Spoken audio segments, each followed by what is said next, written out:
for appendicitis, cholecystitis, but specifically for breast. Because so at that time there was really a major gap for specialists to look at the breast cancer. Yes. All right. Now, if we can now get into the specific of the discussion tonight, somebody will look at, say, breast cancer, and we've heard about other cancers as well. Yeah.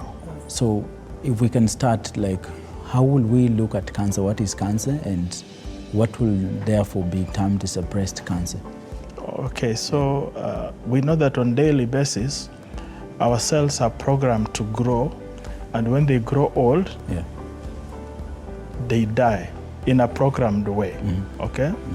But at the same time, there are cells that are changing in terms of change on their DNA, change on their genes, and they develop an ability to grow without control. So cancer, then, when you're looking at it, the real meaning is cells that are growing abnormally, and then they have the capability to infiltrate to the next tissue or at the joining tissue, and by that, without the normal controls of the body system, they also have the capability of dropping off circulating cancer cells that go through the lymphatics and the blood system, what we call metastasis, to the other organs. And actually, that's what kills patients. It's not the cancers per se. It is when it develops that ability to move from the original organ to go to the lungs, which are very life-saving organs, or to the liver, or worse still, to the brain.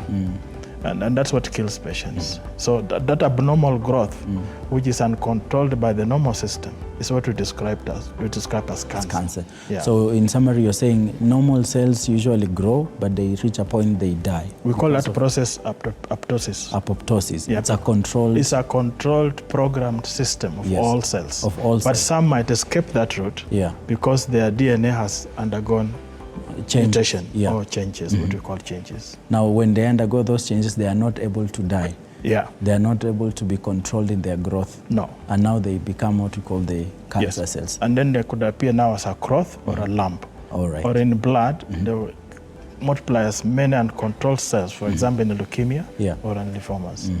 Wow, great. And that is still what happens when we now go specifically to talk about breast cancer. Same. So the abnormal breast cells becoming uncontrolled and presenting as lumps or changes in the breast. That's what we call breast cancer. Now, when we talk about now breast cancer itself, what causes breast cancer? Because maybe outside there, people have myths and misconceptions that, you know, they see a middle-aged woman has a swelling on the breast, maybe it has become even a wound, and they will say something like, that woman was bewitched, or something close to that. So what causes these breast cancers?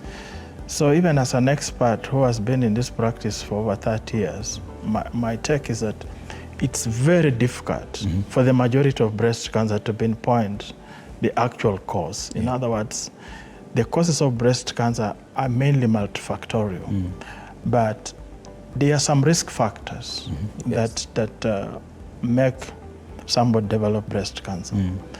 So just for the record, is that also men have breasts,